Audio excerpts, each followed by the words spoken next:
Welcome back to the Madden 06 rebrand featuring the Norfolk Defenders, and this week is the game of the week and also probably the game of the year up until this point. The Cape Coral Crocs are 7-4, a game behind us, but they do own the tiebreaker, and if they win this game, they'll have both of the games in terms of the tiebreaker as well as a matching record. So this one, if we want to stay in the divisional race, is a must-win divisional battle. We'll also see here DC holds the same record as us at 8-3. We'll see if they also win their game since they have the current tiebreaker over us. So we're here in Norfolk. It looks like a stormy afternoon as we start this Week 13 matchup at home. DC, as I mentioned, also has a similar record, and they usually give some updates early on in the game about if they've won or if they're in the middle of their game. So we will see. If we win this game and DC loses, we take the division lead. If we lose, we fall all the way down to third in the division. As there are the standings, it looks like DC still hasn't played yet. They might be playing later tonight. But even though it's stormy, it doesn't look like there's any wind right now as London kicks off. To start the game, Cape Coral will get the ball and get tackled around the 23. If I had to guess, this would be a pretty run-heavy game. Last time we played the Crocs, it was a pretty defensive battle for the first 3 quarters. They ended up really lighting up with their passing game shortly after, as there is a short pass out to Clement, which results in a about 16-yard gain. But yeah, last time Cape Coral just could not get anything going on offense. They ended up passing to tie the game in the 4th and then winning the game in overtime once our defense was kind of tired. They got the first possession in overtime, so it's kind of inevitable from there. As there is the ball handed off to Larson. I think it's going to be another ground game, which, I mean, if that's the case, like, we're ready for it. Our ground game is what carries us quite literally in most of our offensive production most of the time. So passing the ball might prove fairly difficult. That one nearly intercepted by Glenn. The quarterback had to rush the throw with the blitz, but it lands incomplete and it'll be 3rd down and 6. What I don't want is to get into any long yardage situations like Cape Coral currently is in, because that would necessitate having to pass the ball, and you know, with our accuracy and just the struggles that we've had passing the ball, like, it's going to be amplified in the rain. As I talked, Cape Coral found the break in the zone coverage, so they were able to get the 1st down, and now they're trending towards our side of the field around the 44-yard line currently. They will pass again. This one looks like a... is that a fumble or an incomplete? They might review this. They tried to do the screenplay, and we'll see if they do the booth review here once I pick a play. They will not. All right, let's get a look at it on the instant replay. So their quarterback, like, thought about throwing it. His vision cone went out to the right, and then he was like, I'm going to throw over here. I guess it was on the hit, quite technically. The ball was thrown like a yard behind. Oh, no, he never caught it. So I guess it was just the fact that it was like a yard behind where the quarterback was. So a fumble's a fumble. I will take it nonetheless. And we start out our first offensive possession from about midfield. I'm going to go ahead with the dive play since I don't think the halfback like counter option would get us the best production on that play. Linebacker rushed the line a little bit quickly, but adjusted to make the tackle for a gain of about 3. So let's see if we can get another solid run here on 2nd down. But yeah, if I had to guess, this game would just be a pretty low-scoring defensive, like, running the ball slugfest again, unless things, like, start to clear up. I know sometimes when I've played in the rain in the past, it actually does clear up around the end of the quarter mark sometimes. So that may play into how the game is decided later on. 3rd and 6, I'm going to have to pass the ball here, but I'm going to throw a play action in here. I should have just stayed in the pocket. I just like rolling out to the right instinctively, especially on play action throws like that. But incomplete instead of a sack, 4th down. Fumble doesn't ultimately lead to anything for Cape Coral. We had Minter open there, but, you know, I just kind of roll out to the right sometimes. Here's the punt by London. It's going to be fair caught. It's right around the 15-yard line. And Cape Coral will get the ball right back. We're 2 minutes into the game about, and they'll have to drive down the field a little bit more considerably this time if they want some points. Going with a 2 wide receiver and a fullback in the backfield. Clement the ball here, or Clement in motion. They're probably going to run the ball here on the misdirection.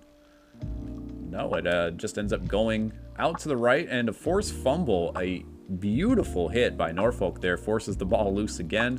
in the rain. That one probably would have been a forced fumble even if it wasn't raining, but Cape Coral is able to hang on to the ball, gets a gain of 7, and they'll likely try another run here with the double tight end formation out to the left. No, they're going to pass it here. I called the blitz expecting the run, and they're able to get to the quarterback, so it will be a 3rd and 3, which Cape Coral will go with a 4 wide receiver set here on 3rd and 3. We have the running back, and we'll see if Larson drops back into blocking coverage or if he goes out to the side on a little option play. Oh, I thought that was a draw play or something for sure. And they did, in fact, just go for the little crossing route across the middle there for the short gain and the first down. So there's the total offense. We got 3 rushing yards on our first possession, and that's been about it so far. It's been up to our defense, like normal, to make some plays, try and keep us in the ball game. That one was supposed to be like a draw play of some sort, I want to say, but the quarterback held on to it, fumbled the football, and you can already see there's going to be a ton of balls on the ground in this game as Cape Coral once again recovers, but loses 9 on that play. So I hope we can cover from here on out on a 2nd and 19. Thought about going out to the fullback, doing the little wheel route, but goes back to his wide receiver who is able to catch it for a gain of 8. So a long 3rd down still, 3rd down and 11. I'm going to go with the cover package here with the couple running backs that might shoot out to the sides. We have both linebackers in position on either side. That ball, I think, bounced off the wide receiver's hands. Our defenders were just a bit slow getting there, but ultimately falls incomplete. So it'll be a 4th down for Cape Coral, and yeah, not a ton of offense so far. A lot of turnovers that might rear their heads as we get further into the game, but for the first 3 minutes of this one, not much to speak of. I'm just going to go ahead and fair catch this one with Lamont at the 35-yard line, and we will try our best to run the ball, get something going on offense here. Audible out of the counterplay last possession, and this time I think I'm going to stick with it, even though they're kind of showing a few guys out there to the left. Michaels is able to break a tackle, gets a burst of speed, not quite in 1st down territory. It's going to be a 2nd and inches. Do I dare do a long play action streak here? I'm going to try it. Can always throw the ball away. It's just mostly if they try and sack a quarterback by the blitz is what gets us on a lot of these play action plays. Looks like they're just going to go ahead and drop back into coverage. We have Kozlowski out to the right since they were double covering Minter, and he's going to duck out of bounds at the 40. So nice little play call there. I thought for sure, like the last few weeks, they've been sending the blitzes and getting a lot of sacks whenever I decide to call play action, but they dropped well into coverage on that one, and all we had to do is dump it off to Kozlowski. He hits us a solid gain. As we're nearing scoring range, we're out to about the 35 on that one. Gonna need a little bit more help before we're in range for Mansfield. His range is, I would say, about like 48 yards at the max. Like 45 to 40 is what I'm more comfortable with in terms of his kicks. Michaels on the dive play gets about 4 on that one. They actually give him 5, so a 3rd and 1 upcoming. I'm going to go with the goal line formation here so we can have our best chance at getting the blockers and, you know, just like a small handoff where they don't have to spend as much time in the backfield. 1st down here would be huge. 4th down, like that's going to be a long kick for Mansfield, about what his max range is. Michaels is able to power through and gets a gain of about 3 or 4, so that's exactly what we needed. Just need to keep running the ball like that. At least edge closer to field goal range for Mansfield. Once we're inside the 25, I think that should be good. There's a slight hole over to the right. He got stuck with Michaels, but he's still able to pick up a yard or 2 on that one. Now he's getting a bit tired, so I'm just going to let the first quarter run out here so I can hand the ball off to him. I don't want to try and throw on 2nd and 9. And we'll see what the rain does here as we reach the end of the first quarter. Still scoreless, but Norfolk is starting to threaten here inside of the 30-yard line. Yeah, it's still fairly rainy, so I'm going to actually try the draw play here on 2nd and 9 and see if the defense bites for it. They still have about 7 guys in the box. Well, they sent a guy or 2 on the blitz. Michaels was able to get past the line of scrimmage for a gain of 1 or 2, but not much more than that.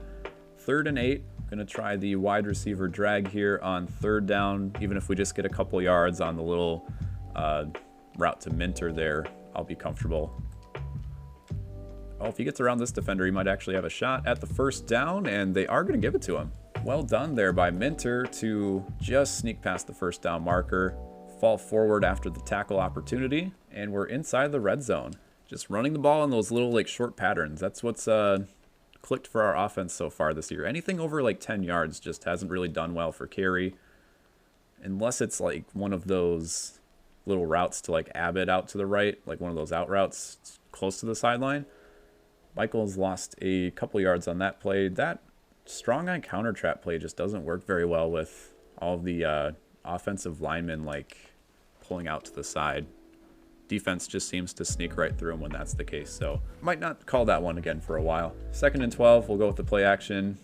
Again, gonna drop back into coverage. There's Page, who's gonna get across the 10-yard line, but not quite into first down territory. 3rd and 2 from the 9.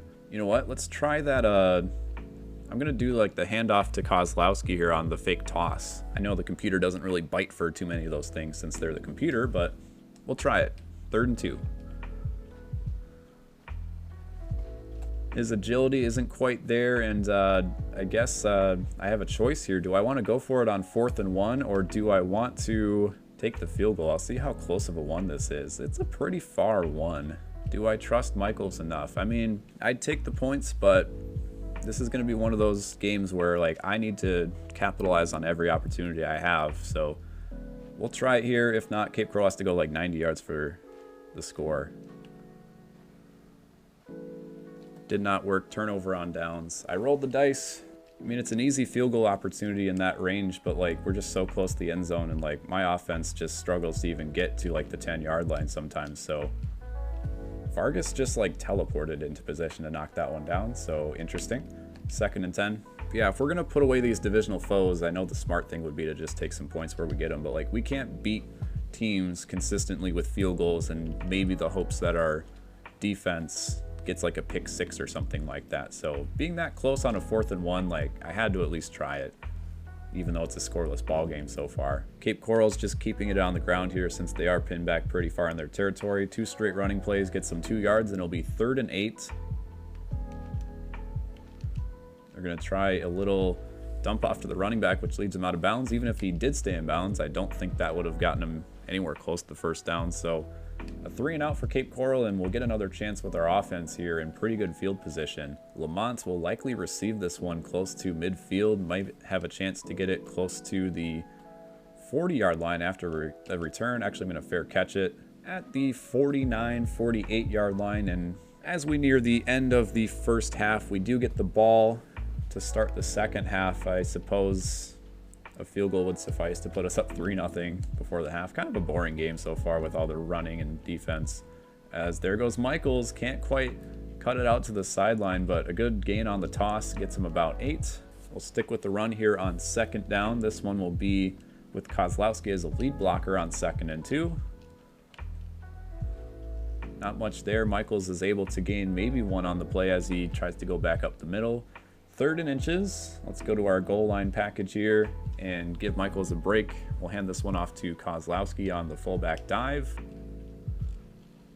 Gets stuck behind the blocker, but is able to readjust and fall forward for the first down. Cape Coral's going to challenge the ball spot for whatever reason. I think he got it pretty considerably.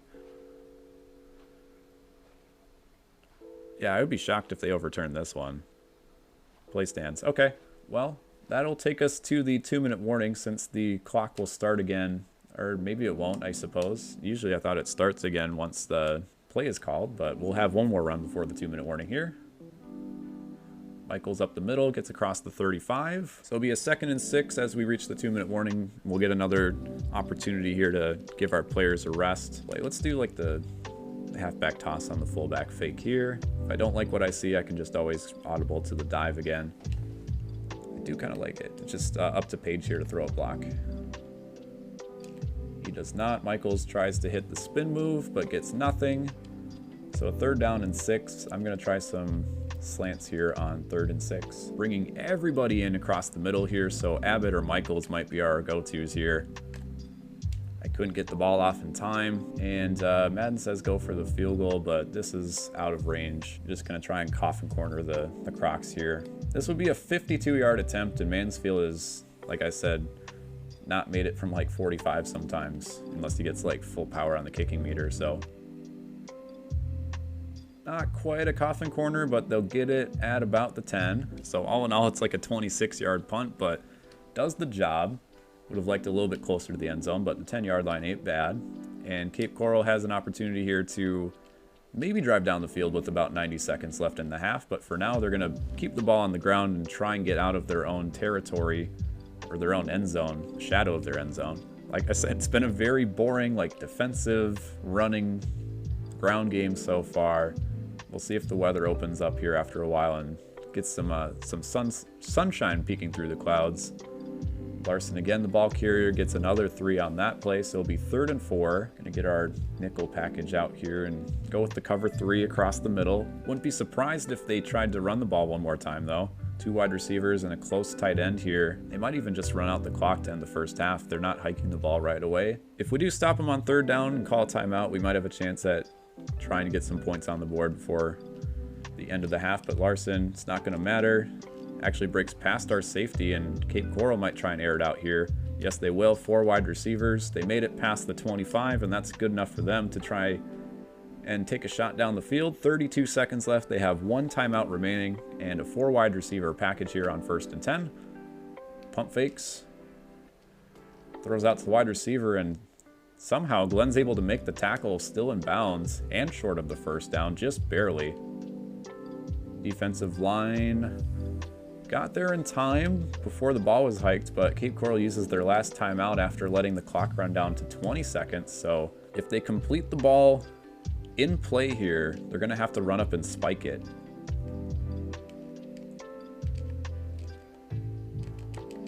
Glenn, I just tried to hit triangle to throw up the hands or pick the ball off. He kind of did that weird thing where you like, you know, just the yips, I call it, just kind of like yip, like, you know, really short, sudden movement of the hands up to the ball. Is able to get a hand on it, thankfully. Warner will catch this one near midfield, but with 10 seconds left, Cape Coral will have to spike the ball and likely have to... Oh, they're actually just going to go ahead and throw the ball here. Burton? Will he get a pick 6?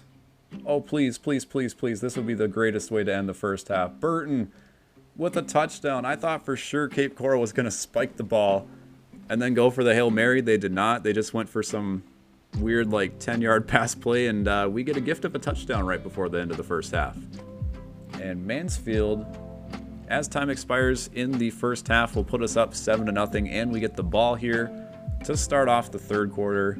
Finally, some scoring. That field goal is kind of coming back to bite me a little bit, I guess, because it could be 3-0 at the half, or maybe even 10-0. But regardless, we have the lead. We have the opportunity to set the tempo a little bit as Lamont, of course, puts the ball on the ground to start the first half, and Cape Coral will get an opportunity to score right back, I suppose. Goodness gracious. Anytime I think we have an opportunity to maybe go up like 2 possessions, something like this always tends to happen. It is still raining. I'll give it that. It is still raining. Vargas nearly picks that one off right back, but drops off his hands. Incomplete pass, 2nd down and 10. Go with some man coverage here, but more than likely they're going to run this one to Larson as the 2nd tight end goes in motion. Yep, Larson straight up the gut. Bounces off a few players, gets a gain of about 7, and is inside the 15-yard line. Crocs are 4 for 5 on 3rd down so far. Pretty good percentage, but no points to show for it. Gonna go with the blitz here and man coverage for the rest of the players, as there's the handoff to Larson. Gets the 1st down, and it's gonna be a 1st and 10. Not 1st and goal quite yet. 1st and 10 from the 11. Now Cape Coral threatening here. Can our defense make a play of their own? Maybe force a fumble right back to keep them from scoring.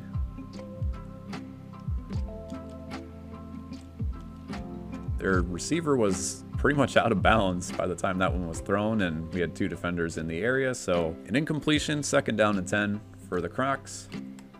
Gonna throw again on 2nd down. And Glenn, do we have another pick 6? Jumps the route, and there he goes. Running back's probably gonna catch up. No! Glenn's going to leave him in the dust, and we have another pick six by the defense. An absolute fire wagon change. We had a pick six to end the half. We had a fumble to start the second half. And then Cape Coral again throws it right to our defense, who returns it all the way down the field for a touchdown. Man, I tell you, our defense has just been bailing us out the last few weeks with pretty much all of our defensive scores, or all of our touchdowns have been on defensive scores for the most part. The offense, I wouldn't say has been terrible today, and they've, you know, for the most part, not turned the ball over. I'm not throwing very much, which again isn't a winning formula consistently as you get to face better teams as you get to the playoffs. But as long as we can keep not turning the ball over, running some clock, getting some good ground game, and then our defense can maybe force a turnover or two per game, like, who knows? We might just be able to make a run in the playoffs. We're on like a few game win streak because of it. And that's with a passing game that's been averaging maybe close to like 100 yards per game if we're lucky. Get a look there at the offense production. Time of possession is pretty much even. Crocs have a little bit more yardage than we do since they've been airing it out. Significantly more than we have, and it's been working. Larson, to his credit, has been doing a solid job on the ground. Like nothing too special. Has been getting varying runs between like 3 and 4 yards to about 6 or 7. Going to bring the blitz here on third down. So Crocs converted on third down last time to set up the 1st and 10 from the 11-yard line. That one was just close enough on the handoff from Larson. I called the blitz, but there was a gaping hole over to the right, and Larson took advantage of it. 1st and 10, Cape Coral now at about midfield. 2 minutes gone into the third quarter. See if they keep it on the ground here again. It's been working the last few plays. Indeed, they are going to toss it out to Larson, who gets past our safety, I believe, and is able to get past for a gain of about 4 or 5 after the first point of contact. So 4 plays, 21 yards. All of them have been on the ground so far for Cape Coral. It looks like Means is now the running back in the background, or in the backfield, as Larson, after 4 straight runs, needs a rest. This time they go to the pass and it works, and Cape Coral is starting to drive down the field, get our defense tired. This is exactly what did us in the last time we played them. Their offense just started really showing out in the fourth quarter. It's starting up a little bit early, but those pick sixes have really been a killer for their offense on all of their opportunities so far. Means gets out to about the 30 on the handoff, a gain of 7. See if we can get some pressure up the middle here, either on the run or if they decide to pass. Hicks going in motion out to the right. They have a couple guys out to the right. We'll see if they go where their blockers are for this handoff. Indeed, Larson, not much of a hole, but he powers through for the 1st down, gets past the 30 to about the 25. Our defense is just kind of gassed right now. It's been a couple minutes on the drive so far for Cape Coral. Started all the way back at around their own 20, and now they're in field goal range. At the very least, they can put some points on the board with the field goal. Read that one with Vargas. Knew the ball carrier was going to come over to that side. Stops him after a gain of 1. On 2nd down, I think they're going to try and pass it here now, since that was like their first run of the series that's been stalled out. Even though they do have a couple tight ends, they're going to go with the draw play. Larson gets about 3 or 4. So set up a 3rd and 6, and now they're going straight to a 5 wide receiver set. Thankfully, I haven't used my dime package too much this drive, and we have a couple rested cornerbacks that can hopefully stick with the wide receiving core.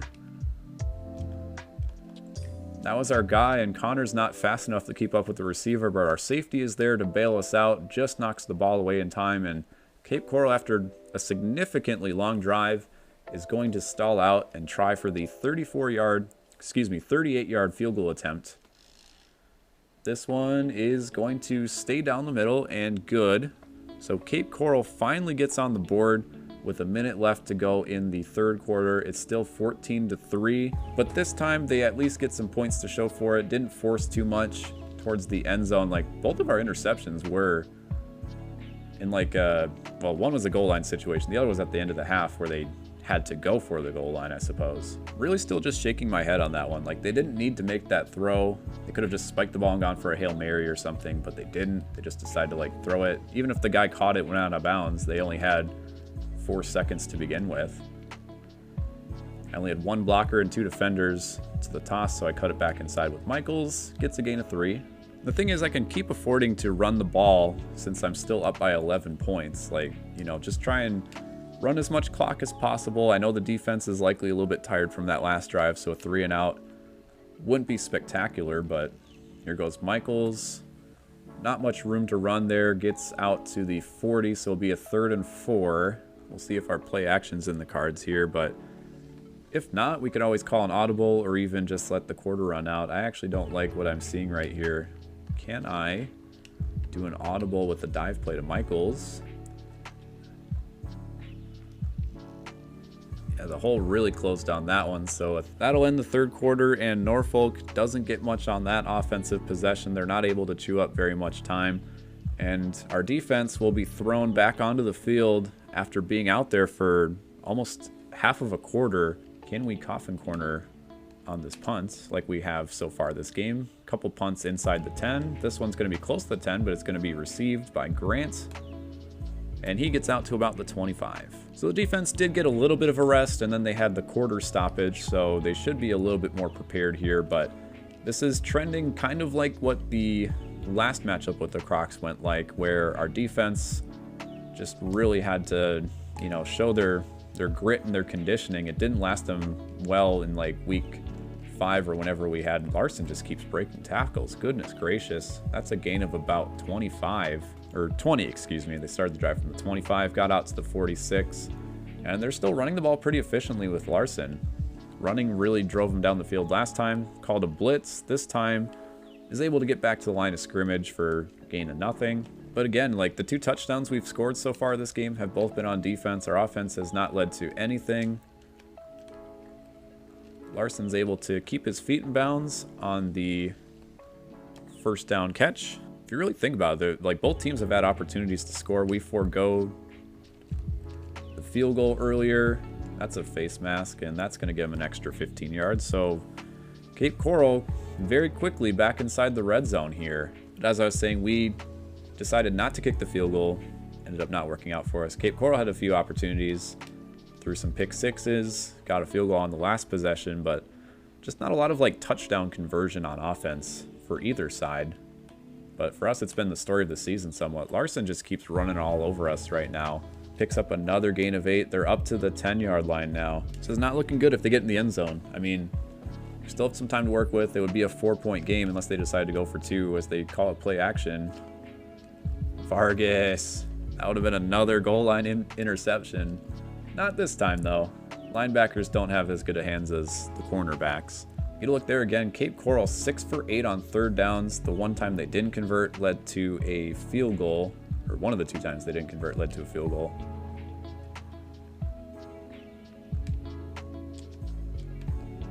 Quarterback really lobbed that one out there. I think a little bit more of a bullet throw would have done them better, but they're actually going to go for it here. Instead of kicking the field goal, it would make it an 8-point game. They're going to keep their offense on the field, and goal line formation. I think they're going to try and run here on 4th down and 2.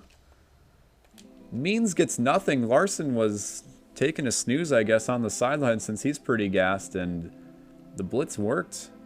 Defense was able to hold our own, and Cape Coral has just not had much luck in the red zone at all so far. I guess at this stage of the game, you kind of need touchdowns to keep you in the game, but a field goal would have made it a 1-possession game, all things considered. And now it's up to our offense to at least just kind of get out from the end zone a decent ways before we maybe have to punt the ball back. 2 yards from Michaels on that one, as we have 3.5 minutes left to go in the game here.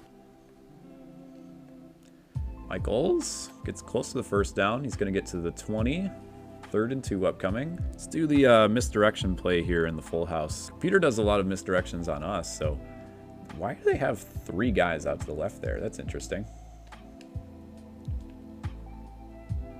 Oh, if we didn't do the misdirection, did the dive play, that might have worked, but the corner came in unguarded, made the tackle after the delayed handoff, lost 1 on the play, so we're within the 3-minute mark. I mean, that one we just didn't want to turn the ball over on a short field. We're going to have to punt on a short field, I suppose, now, but Cape Coral will have to drive a little bit of a ways to get back into scoring range. Fair catch at the 36. So keep going back to the game summary. Both teams now with a potential 4th down opportunity inside the 10. Did not work for either side. Cape Coral also has a field goal.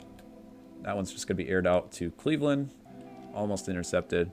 And my prediction with the rain did not hold true. It's been raining the whole game. Burton flies in, gets a hand on it, forces the incompletion. 3rd down and 10. Going to keep our dime package on the field here. But yeah, at this stage, Cape Coral is going to have to start airing the ball out. They can't run the ball to Larson very much as time starts to tick away. And another 4th down. This time it's going to be a 4th and 2. They are going to keep their offense on the field once again.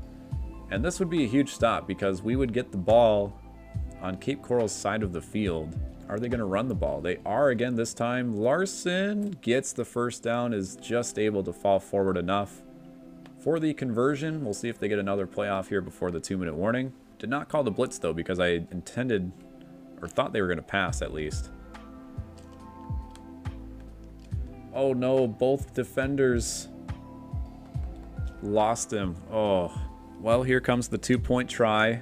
There was enough gap between like the receiver and like him making the catch where I was like, I could probably throw a hit stick on him, but I missed. And then the other defender also missed, who was controlled by the computer, so it did not work. 2-point conversion thankfully doesn't work though for Cape Coral, and they're going to need a touchdown to stay in this ball game. If they did end up going for that field goal, like even so, they would have to go for the 2-point conversion, which they missed. But this one likely not going to go to overtime unless I kick a field goal and they still have enough time to drive down the field or something like that. But it's eerily similar to the last time I matched up with the Crocs. We're just trying to hold on for dear life here in the 4th quarter by running the ball, chewing some clock. We just need a 1st down as Michaels gets about 4 or 5 on that one. If Cape Coral forces a 3 and out here, they'll likely still have about a minute on the clock and maybe one of their timeouts. That's not going to do the job. Carey gets tackled before he can even complete the handoff to Michaels. And now it's a 3rd and 11. I'm still just going to have to hand the ball off, I suppose. Maybe a draw play to throw him off balance a little bit, but I mean, I'm pretty sure they know the run's coming. Here comes the free safety. So Cape Coral's not going to use their last timeout right away. We can afford to let the clock run down to about, after the punt, I would say they have about a minute on the clock to try and drive down the field for a touchdown.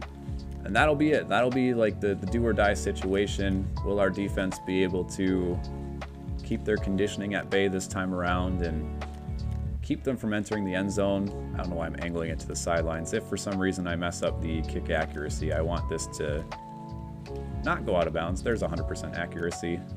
Grant will have a shot at a return here. Probably just stop doing the hit stick to be safe. I just wanted to maybe force another fumble in the rain. So 5 wide receivers set here for Cape Coral. They have 1 minute and 4 seconds on the clock to get into the end zone. Warner makes the catch. That's going to be a gain of about 7. I'm going to have to call timeout since one of our defensive linemen was not going to make it back to the line of scrimmage on time and set up. Bit of a missed opportunity there. Cape Coral gets a break. I know it's just the first play of the drive and not like later. Burton, make the tackle. Come on. Just kind of bounced off the guy and nothing happened. 40 seconds left. Cape Coral's going to spike the ball at midfield. So 40 seconds to go about 50 yards. We just got to keep them out of the end zone. That's the goal here. Should probably start playing some more prevent defense. And now we have to call another timeout because Coombs is hurt. Great. Yeah, these are the plays that I should be really calling. Like, if they want to keep chipping away in the middle of the field, I can tackle them with Connor, but we just can't get beat deep. That is like the one thing that cannot be allowed to happen. Clement, I think, kind of bobbled it for a second, but still caught it. Now Cape Coral's inside the 40. They're at the 35-yard line. We're going to keep the same play here. Another spike, so 25 seconds remaining. I kind of like this play, though. Like, I don't want to have to just blitz 4 people, but I can just do what I want with Connor. We have all the deep balls covered here, I would hope. I can just kind of cover the middle of the field or whatever they want to do. Holt's going to catch that one in bounds. And there is Cape Coral's last timeout. 19 seconds left, a 3rd and 1, so they're going to have to try and at least get past the first down marker on this throw before going to the end zone. Otherwise, they have 2 shots at the end zone if they really just want to try it from here. There it was. They tried it deep, and I had 6 guys back there, but only one-on-one coverage. Geez, I guess I just have to do the prevent defense from here on out to ensure that people are actually going to go with the receivers to the end zone. Is this going to be just a Hail Mary, or are they going to go across the field and try and spike it for one more opportunity here? Yes, indeed, they are going to go with the Hail Mary. That is your ball game. Turnover on downs. Norfolk. Goodness gracious, we survived. We did not get any offensive production in this game. All of our points came off of turnovers. I guess there was that field goal earlier that I decided not to, but the defense bends as much as they can, but do not break. We hold on for the 14-9 victory against our divisional foe, and Cape Coral will fall to 2 games behind us in the division. So from here on out, I think it's pretty much a race between us and DC. We do have a matchup with them coming up soon. I'm not sure which week it is, but we have 4 games left, 1 against them, 1 against Pennsylvania, which they're at the bottom of the division, so that should be a must-win game.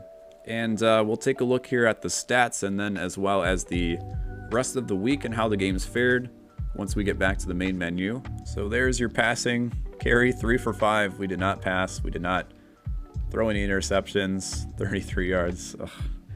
I want to pass so bad, but it's just so inconsistent. I don't trust it. Michael is only 50 yards on the ground.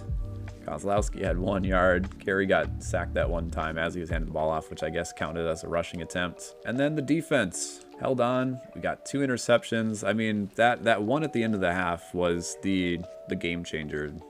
Cape Coral, like I said, didn't need to throw the ball there. Didn't need to force the throw. That touchdown, if we didn't get it, I mean, we'd still have the other pick 6, but from there on out, Cape Coral's offense beat ours, and they were able to get some points on the board that we weren't able to. So Glenn with the player of the game. He had the interception return for a touchdown, as well as 8 tackles in the game.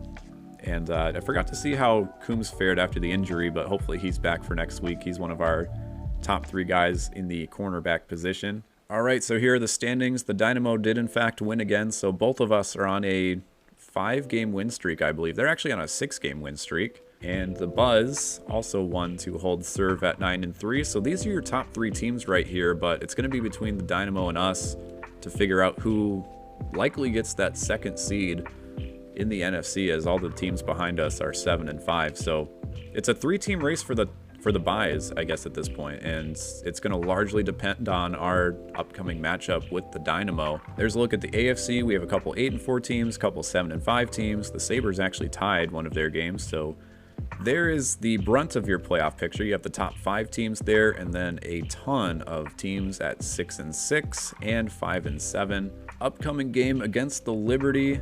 So they are 3-9, but as you might recall, a few weeks ago when we played them, we just held on. We were up by 10 points, kind of choked the ball away. We had an opportunity in overtime that we missed, but we were able to get another opportunity in overtime and kick the ball for the field goal win to deliver us the win in overtime. Yeah, I mean, Pennsylvania played tough, even despite their record, and we need to win this game against them to keep in line with the Dynamo. Let's get a look and see when we actually play DC upcoming here and what other teams we face the rest of the year.